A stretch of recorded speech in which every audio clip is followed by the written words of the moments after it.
Okay, here we go. So we do money.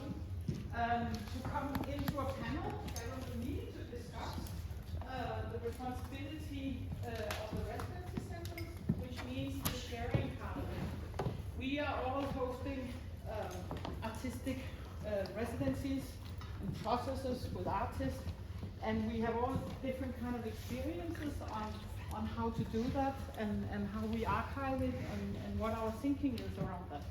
So I have asked these four people to each make an they're getting 5 minutes to begin with, to do a presentation of their residency space, concrete examples of how they have worked with archiving, and also to raise 1 or 2 questions that they are occupied with at the moment and would like to discuss.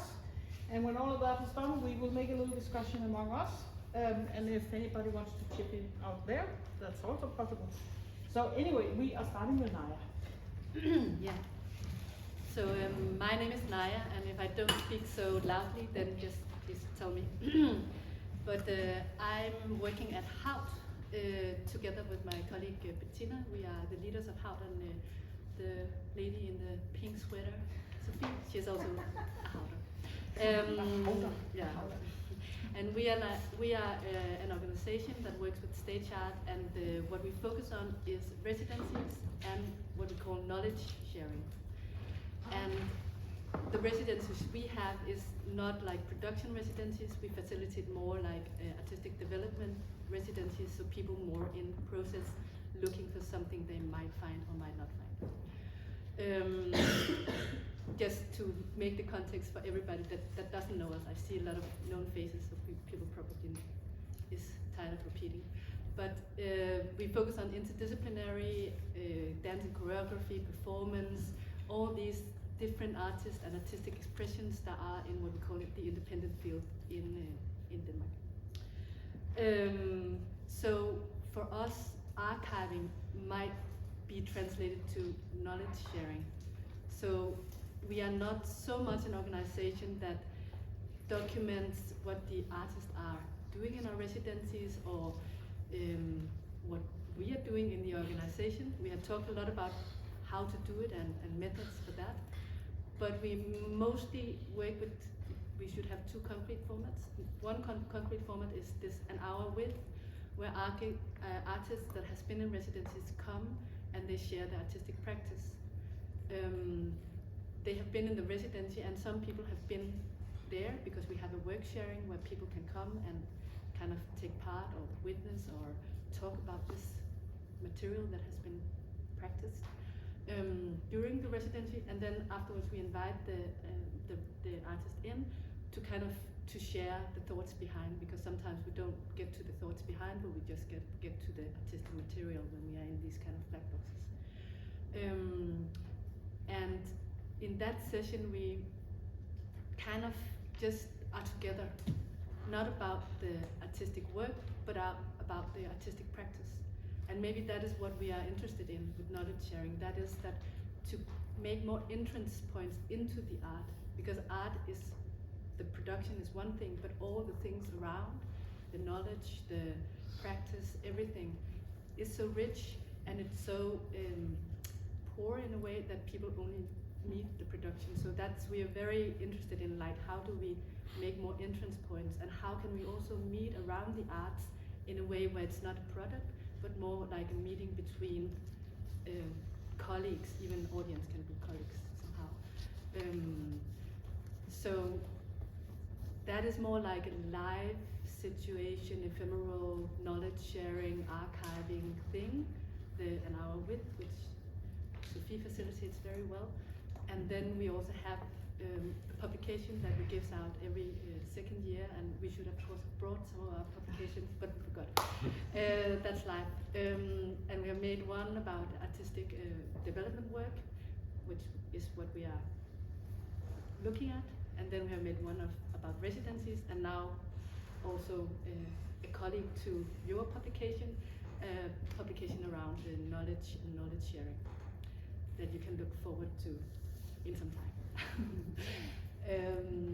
So that is more like this, you can call it traditional archiving, where it kind of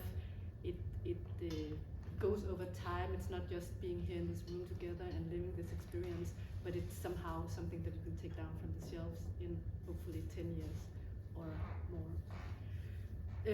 So maybe that's what we've been a little bit busy with. That is that also I think some of the group talked about this, the thing that we share, the lived archive,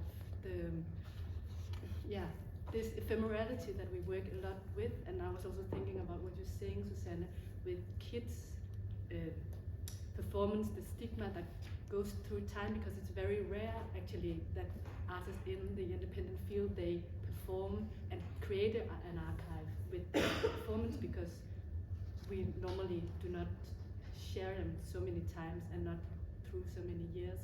So in that way, like, what is archiving when we are gathered in the independent field? Because I think that there is a need, or that's what I'm also a little bit concerned about, because if we don't somehow build the history together, then the people that comes after us will not know. We're not generous with the next like the next generations of independent artists, and we know that people are very fast, kind of, the changes of who is here changes very fast. So somehow it could be nice to have that we together have something that we nurse and we give further on to people that will come. That both kind of is something, a heritage that we can stand on and that we can share with everybody who's not in the independent field, but also something that we can share with our colleagues and the future. So that's we're independent on. And then the other one is this with how we finance this kind of knowledge sharing and archiving, because right now we finance a little bit more of the production, artists get paid for because that's the work. But could we also imagine, like, not only entrance points to the arts, but also financing models that kind of finance artists on more different levels than not only the production, but also what Tanya was suggesting, like the knowledge and the knowledge production and so on. So money and heritage. Yeah. Thank you so much. Two very good focus points, I think. Now we continue to Rachel, and we will move a little bit back and forth so we can see the presentation on the screen also. So the other ones you're welcome to sit over there if you want to look at the screen.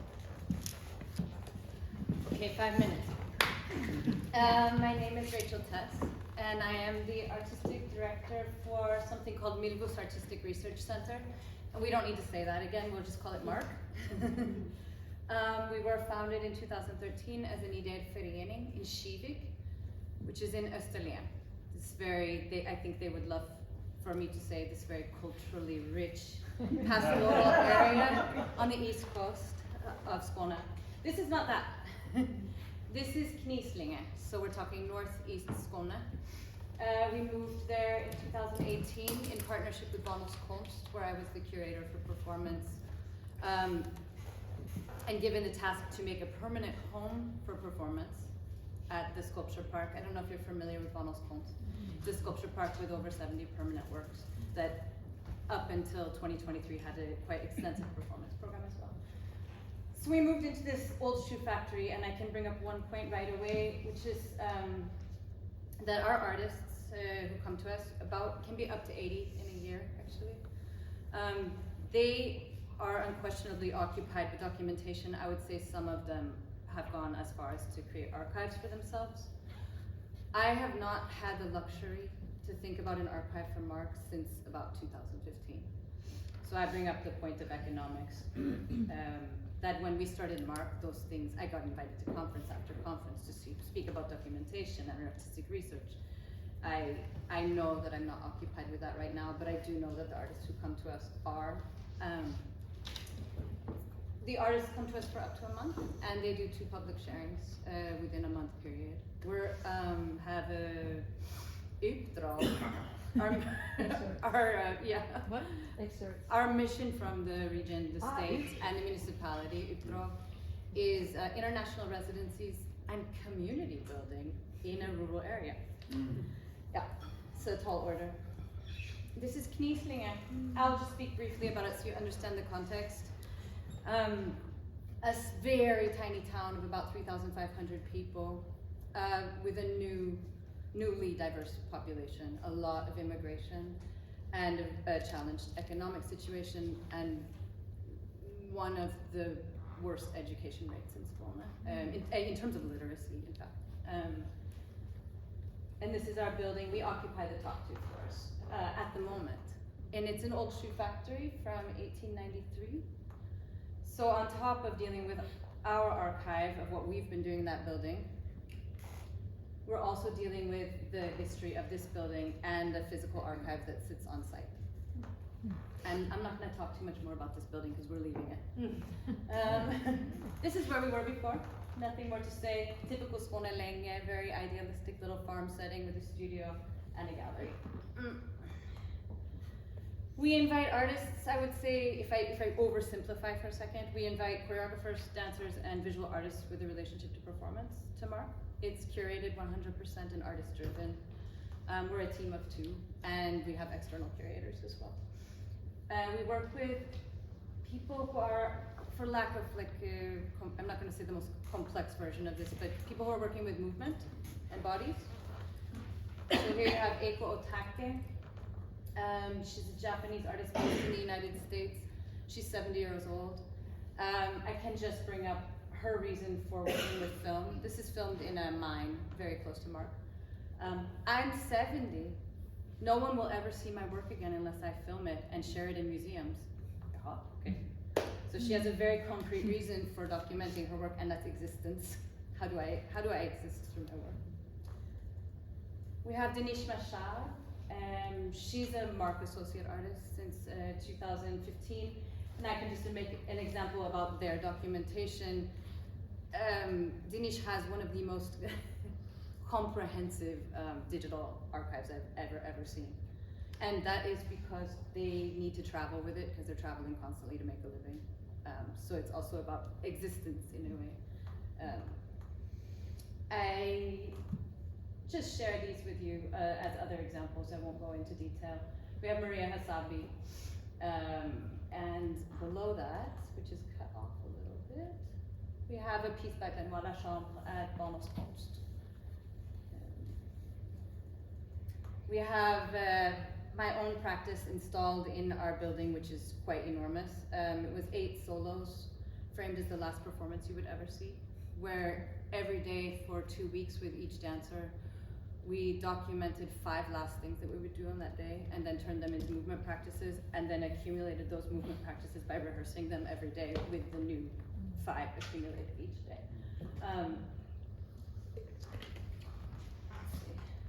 Just some images of our spaces. Nothing to cry about. The upstairs. The second kind of grouping of works that we're noticing, and I would say our organization is really shaped by the artists that are coming to us and their interests, like what do they want to do when they come to us, is that a lot of artists come to us and they say, we really want to work with a specific group. We want to work in a rural area with people that haven't met performance before. And I can say, like, the people who come to our sharings, it's not a professional audience generally. So it is really people from town who have maybe no relation to performance whatsoever. This is B Company from Lithuania as part of a Nordic Culture Contact project. And they worked with about 7 to 8 people in our community, all people who had retired, through workshops, and created a film that's called I Don't Like to Dance. And then we screened the film at the local cafe, and these people now call themselves the MARC stars. And they come to all of our events and talk about how they're VIP. So this is, let's see. And then just an example of an international residency. We had been working with Ukraine substantially prior to the full-scale invasion. And what I noted there with the artists who were coming from Ukraine was this just like incredible ability to very thoroughly document the practices. And this is even prior to what's happening now. And I sensed that it was because of an urgency to communicate. Like, how do we get these things that we're doing in our country that still has a really flimsy infrastructure for art making and sharing. How do we get those out? So this is Yaroslav Futimsky, who could not be there for the residency. He has performance practice and visual arts practice. Channeled through the artist Pavlo Kerestej, who's one of the founding members of an artist collective called Super Gallery. And I'm on time, so I'm not going to tell you more about this project or I'll go down a rabbit hole. Yaroslav called Pavlo every day and guided him to places that he had been when he'd been in residency prior to the full-scale invasion. And Pavlo interpreted each of those places through both the works that Yaroslav had made, the documentation that Yaroslav had, and his interactions on the iPhone while he was walking through the places. And then just outward-facing components. I'll let the images drip over you. We have a flag project where we ask local artists to create flags so that we have something outward-facing outside of our building. This is borscht from a Ukrainian curator that we were housing. Several community projects with children. I can talk a little bit about documentation here. This is one of my projects. My documents sit in bags in 2 closets. I'm one of those, including these flags, which are flags for each of these children's perception of what is their town or what is the group that they're with. And as long as they don't keep them, I keep them. More community. Performances at the local pizzeria. Wrapping up. And wrapping up. Here we have the kind of like crash between Artistic Residency Center and what actually our town looks like most of the time. So we're moving to People's Park, the Folkets Park, in a week. And we're partnering with a local hard rock festival. And yeah, in order to do so.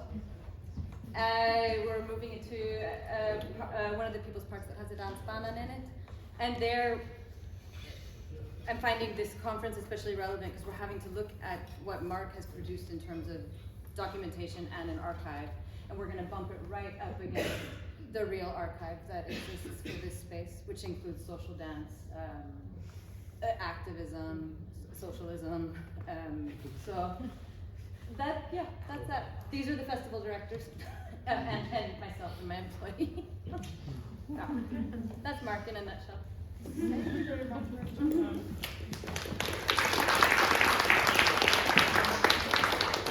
Then we will shift to Christine.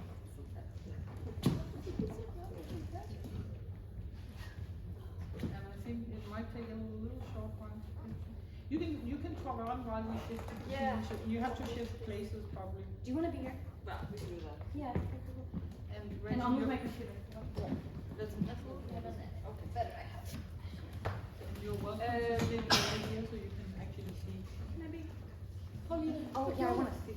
Yeah, you can see. So I'm an idiot at making PowerPoints, and especially when I do it on the train yesterday evening, then it's just a bunch of photos.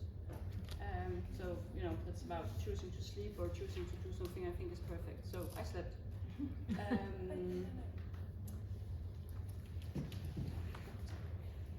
Christine, maybe you can just start Yes, while they're yeah, I was just solving going to do that. And then we hope So you can see more about who I am in the publication. I have a performing arts company called Secret Hotel, and for those of you who don't know it, I've done a lot of cultural politics, which was of course happening here in mostly in Copenhagen. And the pictures that Janina is now kind to run is the wrong direction. Yeah, so then every 6 seconds. I'll trust you as a dancer to count to 6 seconds. Is pictures from Earthwise residency. Not chosen to show you specific elements because I had actually forgotten what the job was. So presenting Earthwise residency, it's a place in the middle of Monsbjerg National Park, in a tiny village of 7 houses, where I have lived the last 20 years. And being tired of traveling a lot, I started to invite my my international and national contacts, and so residency grew from that. Lot to say, short version, we work on the theme of the more than human, or of relating to all those creatures we share the planet with, which is weather, rains, hills, sea, critters, animals, whatever. And we work with researchers and artists and other people that work with the sense of care and curiosity for these creatures that we cannot live without, but that we have forgotten in the upbringing that most of us got in the Western world. And we have a call deadline on 15th of December for the last, for now, and 4th of a program called Curious Encounters, which is 2 months funded for 1 artist and 1 researcher.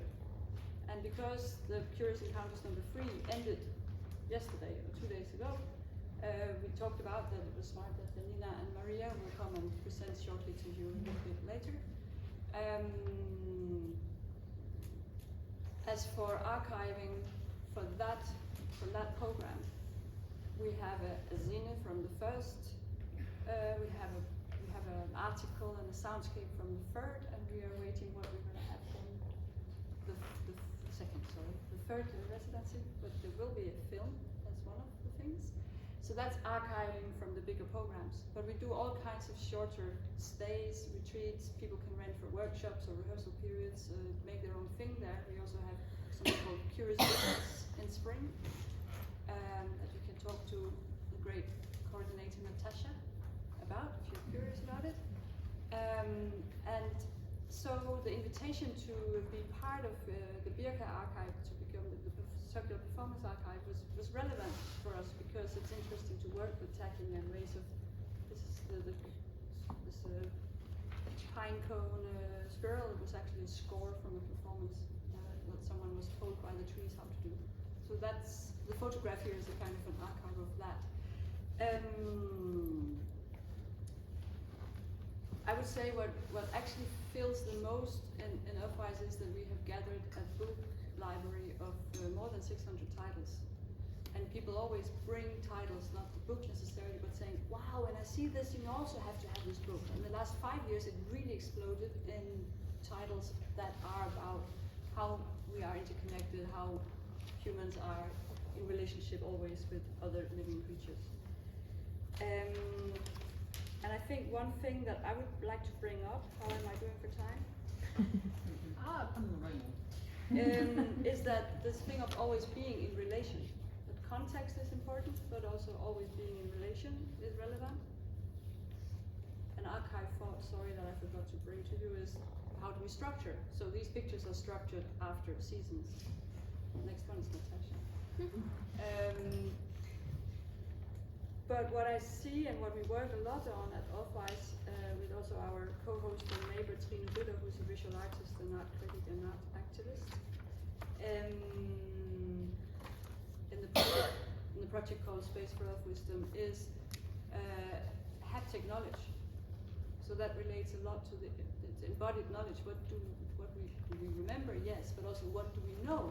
How much eyes do we have in our fingers, and how much finger knowledge do we have in our eyes? We have young people coming that we are quite shocked about, don't have a lot of haptic knowledge and don't have a lot of material knowledge.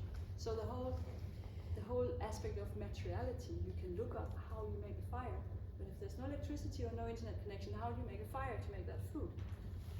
That can sound very prep, but but how do we actually live in the physical world if we don't have any relation to what we bring as embodied creatures and in our haptic knowledge, and how we become aware of that? And that relates also to... Now you are over with the pictures. Yeah. Over. Yes, I know. Didn't you hear me whisper to her? Just a small question, like what do we do with lost knowledge? What tools and elements of making things like shoes or whatever, 2-3 generations ago, everything had a name. Now we barely know what the elements of a door is called, or the 2 parts of a spoon. That's 2 different names, the 2 different parts of a spoon. Do we need it? I don't know. Archive of lost knowledge. Yeah. Is that it, Susanne? Well, I mean, it's a warm up for a It's bigger a talk.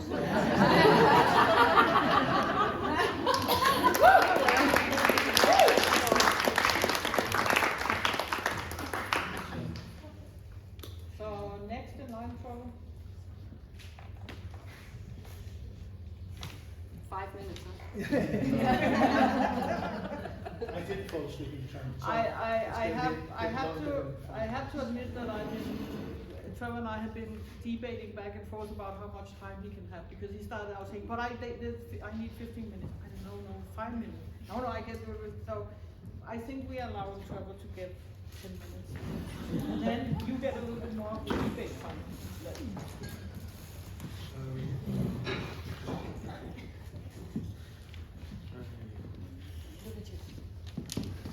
Yeah, okay. I think we better look there. Okay, so this is 42 years in 5 minutes. So I thought we'd take a step back and a step up. And although we're going to land in residencies and talk about that, you might say we as an institution or a project, we are in residence in this city. That's one way of starting it. We are actually working in situ on location and in relationship with that city.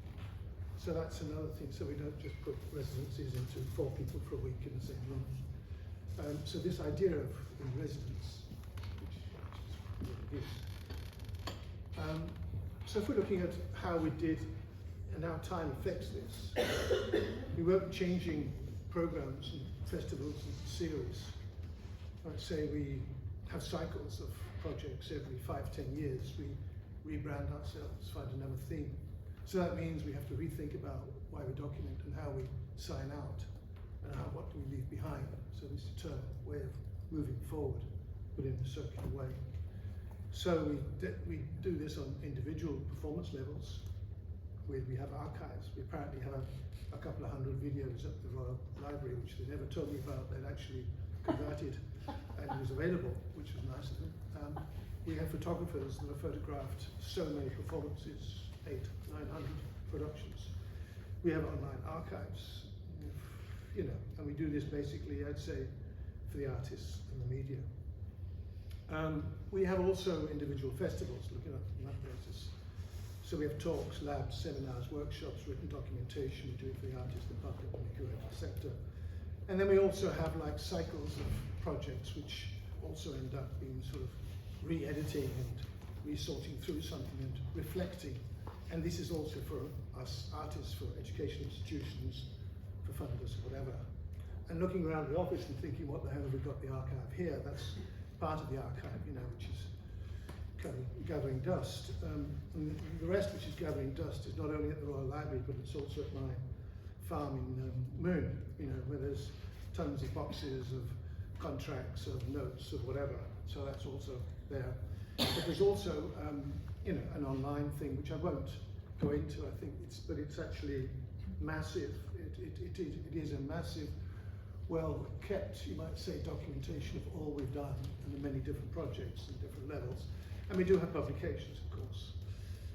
The nice thing is, though, it's not just own publications. It's nice that somebody else documents what they're doing for their own reason, in their own language, and their own reason. So this is a documentation by the Royal, the Architect School, which we did a project with in 16-17.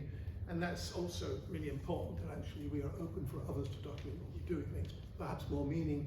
And anyway, it gets translated to other people we would otherwise never get in touch with. And then we also have these kind of documents.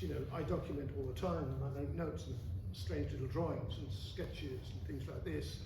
And I have like tens and tens and tens of books about this. But that is also something about aesthetics, because the way I try to document also is based on the way I write and the way I draw and the way the terminology I have and the language I have and the values I have. So it's actually starting to work it as a personal, but it also starting to work as a diary, also starting to work as an aesthetic practice. But there are other notebooks I found. I found in the office this notebook by Katrina Sampson, Christina Sampson, who left this notebook behind. I had hoped she was beat to be here. Where are you? But she left this behind. And you know, I started reading it and I thought, this is really interesting actually. She's got a completely different take on this seminar than I have, which is also very good because you know, she teaches at Roskilde University and she does that. So actually it means our stuff is also getting out there without me doing anything. So maybe who is doing this archiving for me and who's doing the documentation and who is it for? I will never know probably. But in the way we work and the people we work with, there's lots of that going on. This is Rubber Boots seminar. This was the Rubber Boots seminar, yeah. So these are the, you know, these are some of the pop. I'm not going to go into this. I was going to show you all the lovely things and all the lovely stuff we have online, but I'm not going into this.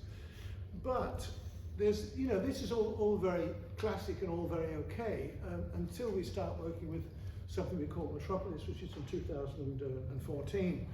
And this means site-specific work. You know, working site-specific, you are in public space. This becomes performative documentation. You are documenting people, place, and interaction, not only the work. You know, you are part of an instant visible, you're talking about instant visible temporary archives. You are talking about collective processes in residency, in spaces, in places. We're working in situ. You know, we work essentially in situ residencies with productions, artists, individual, and collective. There's also a scale.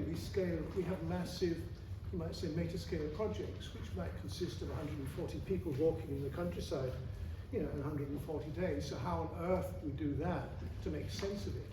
The interesting thing is when you're at this scale, it's not just individual that matters. Patterns emerge, trends emerge, differences emerge, and it becomes not only, you might say, anecdotal or individualistic, it also becomes a sign of the times. And it also becomes something which compounds to methodologies. And it also impacts what people are doing because it becomes a volume of work, an understanding of work in a changing landscape.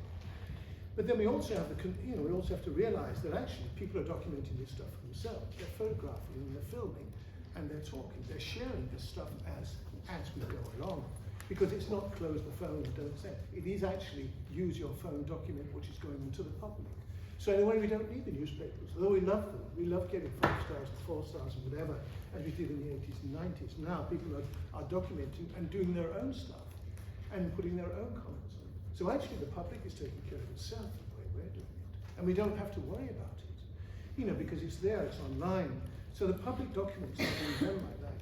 And they're also becoming participatory. So the stuff we do is actually quite participatory, which means we have to actually include documenting and allowing the public to also document for us, not just document for themselves, the birthday parties and whatever, but actually document for us because they have a legitimacy, they have a right, this is their shared work. So all these kind of questions started popping up, and in a way, you know, and so spring to the idea of the residency. You know, the idea of the solo residencies or having 6 people who are doing parallel things at the same time, but actually becomes more complicated than this because you have somebody for 4 weeks. So how are you structuring this? How are you sort of framing the process, and how are you creating these blocks and these points of contact and intermission, weekly meetings, ad hoc things, dinners or whatever, sharings in the studio and all this. And how do you make this point of culmination, point of no return? What do you leave behind? You know, and this is kind of structured into a kind of very easy, but everything's easy. But you know, as long as you write about it, it's easy, isn't it? But anyway, framing the dialogue, the first session. You know, how do you frame the dialogue? How do you get 5 people, 6 people, 7 people, 8 people, 10 people who don't know each other, have different artistic backgrounds, to actually communicate about the same things? And how do they exchange these things? And how do they do that? And what are the methodologies? And then these points which you know, kind of individual group move along. And it's really, I coined a phrase here, the hunter-gatherer approach. It's the hunter-gatherer approach of documentation. You know, you go out, search, you come back, you go out, search, you come back, you go out, search, you come back, reprocessing. So this is the kind of documentation formats we have. And you know, we've worked in this now 1 month, we've had not quite 100, 98 artists on this program. And then what they leave behind, they leave traces. They leave traces. So what are the traces they leave behind? And the critical response on this, and then the video interviews. So there are sort of parallel ways of documenting at certain points and certain methodologies. So it become a multi-documentation process, which all talks about how you document, for people to actually come back. We have a diary. There's many that make diaries. And one of the links I was going to show you was actually Celia, who made a beautiful 48-page diary, and she was diarying fermenting processes. Basically, it's her thematic, composting was her thematic. She's doing it in practice, doing it collectively, and doing it intellectually. And we also leave a trace, so they all need a trace, which is a performative action at the end, which all documented. And then there's sort of sections and open evaluation. I'm not getting into that. So in a way, the individual, is doing this sort of, using the documentation to re-inform, to re-curate, to understand, to come on. The group's doing that. But there's also a thing about how then do we document, so this stuff matters to those who are not here and in the future. So how do we, at what point, and how do we actually translate that? To whom and when do we do it? When do we have the composite knowledge? When do you have the sufficient evidence? When can you see that you're not just talking out of, from few examples? And this is about, the sort of, you might say the number of things you have, but also the quality of the work you have. So when can you start impacting the future? When can you start impacting the future and creating strategies? So this is the important, which I think I like to think we're at, because we are an institution, we're not an individual. We're an institution. We have also not the institution as sort of umbrella, but we have the power and the possibility to do this. Now, if we're going to do this, we have to talk about how in certain programs, sharing methods, materials, interests, language, and whatever, from individual to group. Now,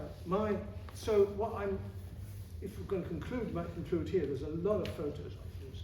But anyway, the aesthetics, framing, scale, content, and the overall aim of your project will affect the form of your documentation as an integral element, and not just after, but also before, during, and after, below, above, and in between, as a flow of partial facts, partial truths, partial experience, and part experience. Partial experience and experience, two different things in English. Authentic, porous, incomplete, adaptable, and applicable in changing contexts, how to use and reuse, recycle and upcycle, and to use to navigate and to be in flow. We are designing this flow which connects, reflects, disturbs, questions. Fuck it. It was going so well. Anyway, where were we?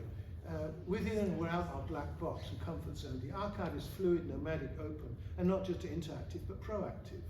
The triumphs and the failures are just as relevant as the successes. The untold and intimate are just as relevant as the bold and headlines. Some things for here and now, other things for later and somewhere. We are the living archives. So in a way, and how do we do this? This is the space we're in, and already, you have to put the material there. You have to put just not, the iPhones aren't important, they go away, the materiality is there, the windows are there to look at the landscape you're talking about, to give it air, to relate to stuff. And you put on the table what you're doing. So you open up, you make also people feel important, that what they're saying is also important enough to write down, is also important enough to be on the table, that other people can go by and start thinking, what's this, what's going on? So you try and lift this idea of actually we are archiving for each other, and we are co-writing our archive. And you do this by having certain kind of practices and certain kind of methodologies, and here's one of them, which I kind of usually start with, and Nana Francisca has also been there quite a few times. And then we have also Bettina Lam, who comes from the Institute of Landscape. And the interesting thing is here, which I thought was quite a kind of victory, and this is something going out doing exercises and soundscapes. This is tracing surfaces. And this is what? This is what? And this is what? And this is what? But anyway, this kind of way of, and you think, well, all right. There's also something about interacting with and noting this and noting this and noting, oh shit, it was just the geese. They are also tracing. They are also recording. They are also impacting this landscape. They're also documenting what they're doing. So this way of finding which language you use and when you use it as the right to, and how these stories and ways of actually leaving your trace in certain kind of environments do feed into each other. So this is actually, anyway, and then you do that. The real outside is with the, you know, the hype inside, and the talk, and the chat, and the whatever. So this idea of reality and then redoing whatever becomes, and this piece, which you found also on the table in the office, is actually from somebody who's here 6 years ago and did one of these drawings before, but now has come back with a work, a presentation of a program or a project they want to do this summer. So in a way, this kind of the ecology of archives, the ecology of work becomes really, really important. And you know, it's reflective, recycling, regenerative, individual, collective, instrumental, and social, at the interface between the individual, the collective, and public space. So, you know, and this thing about, all right, how do we then share knowledge, recycling within the group, transferring, translating knowledge with others, other groups, using the material and reformatting, recurating the material. You know, and this is an archive. This is now Francisca's, or it's the other one. I'm not quite sure now, Francisca, if this is your work. But anyway, Yeah, this is mine. you were so you were in residence. So this is my pathetic aim of you know, going to Sweden and buying a cheap you know, greenhouse and getting some old boards, which I always have lying around, and making a temporary archive. And you know, the temporary archive, where the reality is there, the archive is there. So a synergy between the place and the archive in situ. So how do you do that? You know, and you know, doing these talking landscapes programs in which 700 people are taking part in discussions around the country, and they're all writing something like this. You know, and they're all writing this. So you have 700 black sheets with notes on them, which also says something. It's also kind of archive, a popular archive. But archives are also, as I said, it doesn't have to be intellectual, it doesn't have to be words, it can also be material, it can also be whatever, it can also be sounds, and so on. And this is my little sketch of how I sort of say in the Bornholm Kunstmuseum, how we're going to archive this. So these kind of, and, you know, sitting around in the office and having that and talking with an artist, but actually getting transferred into the town hall square. So how do we think about actually, you know, negotiating this about scale, about doodling, about things, and then actually impacting on someone which is that. So these kind of thought lines, you know, in here you have suggestion that actually the place is archiving itself. You know, there's notes on the iron. It's also on the body as well. So this kind of performative archive I talked about before. And then we have a project which is done by Madam Nielsen. Yes, Madam Nielsen. Yes. So these are 1,000 bricks built into a brick wall, and you know, people put their names on it and have helped to build it. But actually, what the point of this is, the next day they're asked to roll up small bits of paper with thoughts about this is the what do you call it, the Wailing Wall, at a time where we need to do things like this. And these were put in the cracks between the bricks, and there was and then she lit one of them, and they all burnt off. So this is, again, it's about archive. You're archiving as a gesture. You're archiving private in a communal in a situation. So again, this kind of thing. Here, as part of the performing landscapes in Aalborg, it becomes this sort of big, huge area, which one of the artists is actually doing the archiving for us. You know, it becomes the actual work is an archive. Susanne Danig. Yeah, well, we can just keep on, you know. So, I'm pretty much aware that we could just keep on. But the whole session is over in a little while. How much more time do we have for the session? 2 minutes. oh, you should have not stopped me then, eh? Because I could have done it. Anyway, If you could continue to till 4. Okay, we have 10 minutes for a little debate. Okay. So, all right. thank you very much.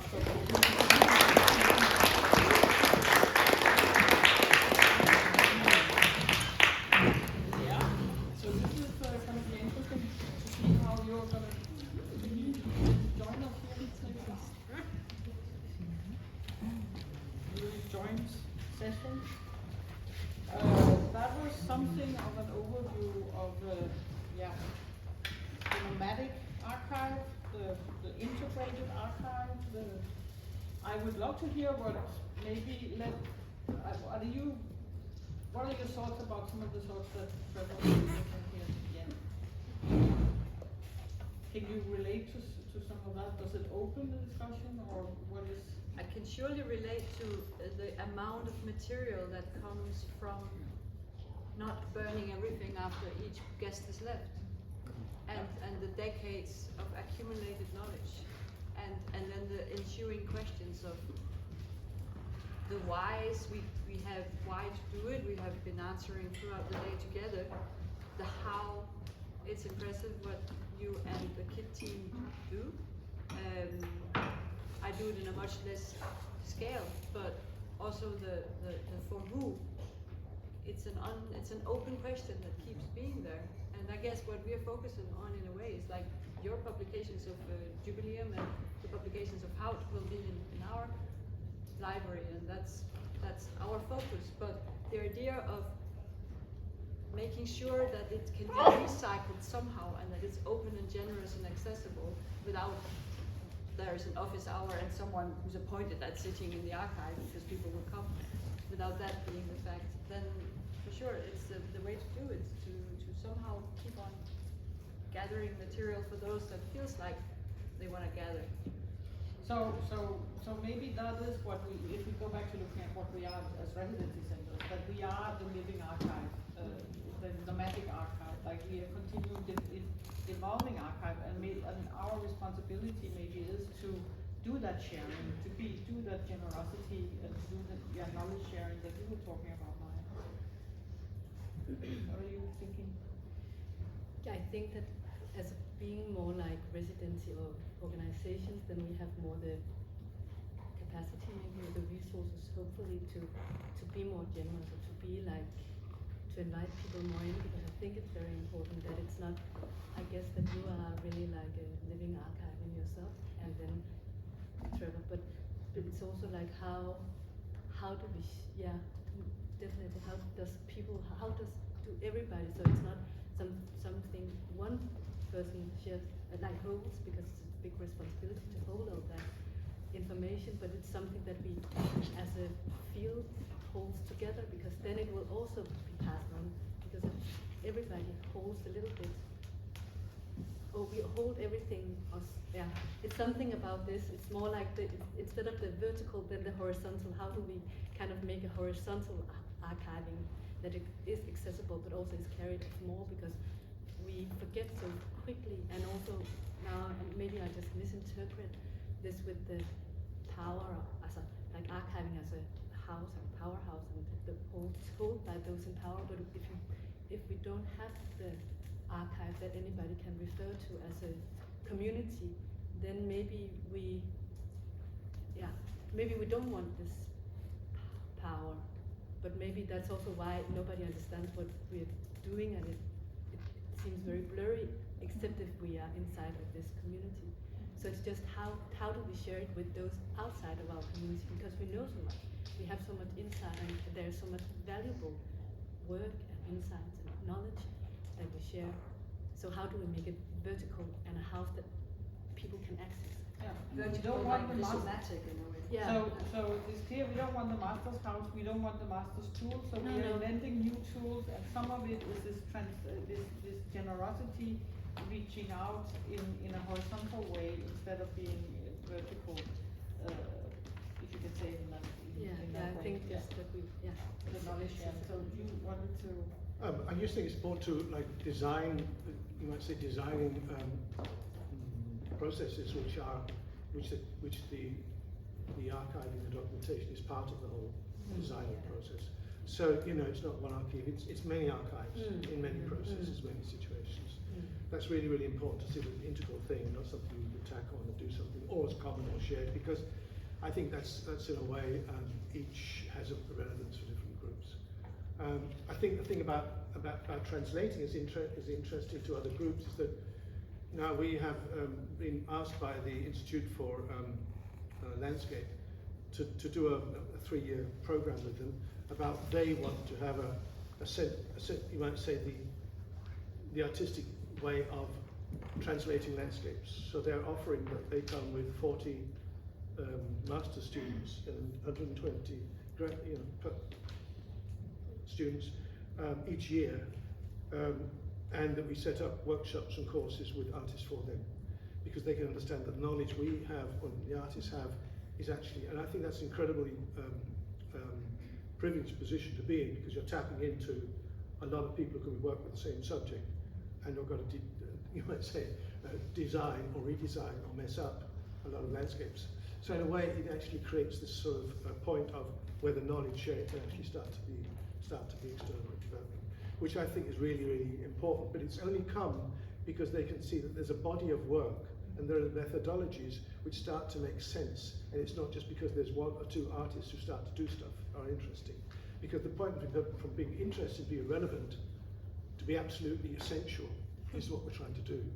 So you know, I'd say it is about also the quality of the archiving, the consistency of the archiving, and how you keep that archiving as a kind of a practice.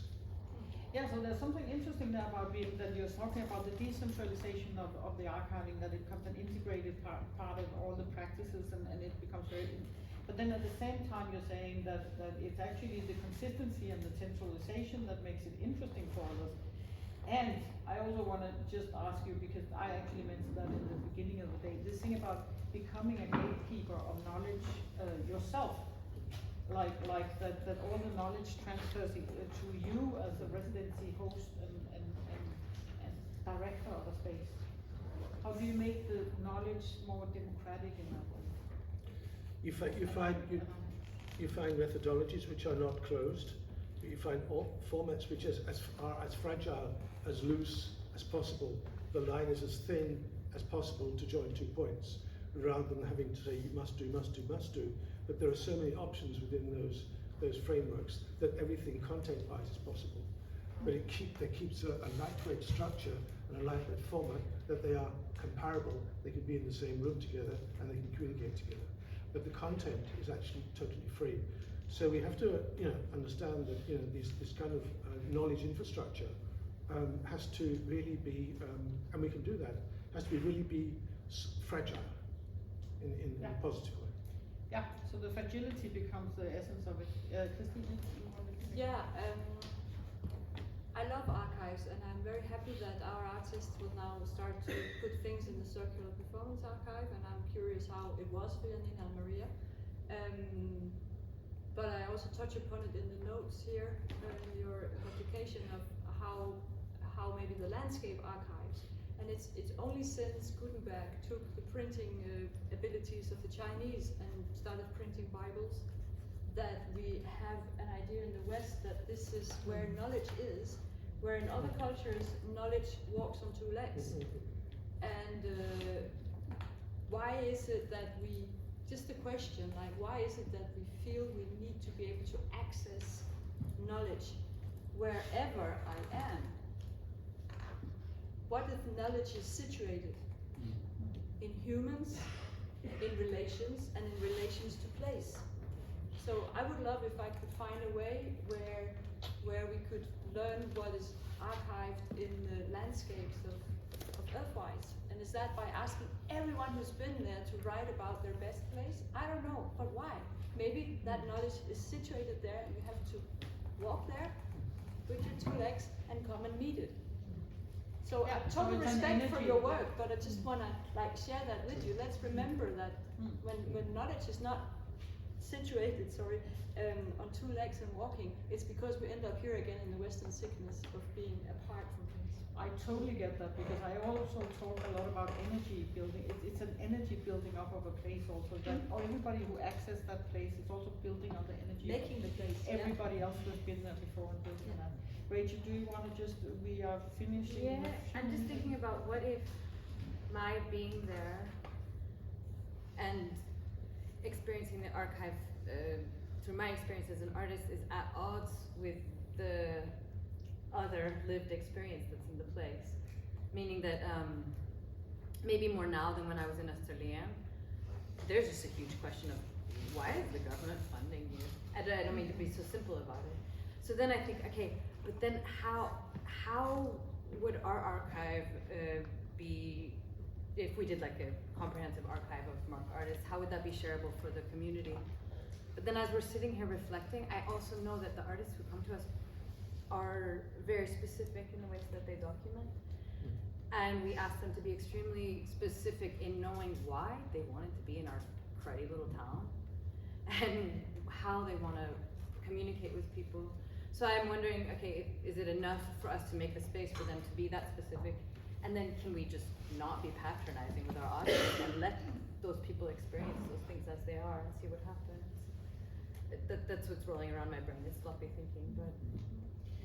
It's pretty sure we don't have any finalized conclusion. It looks like you want to say it. Yeah, but I just wanted to say something to Christine.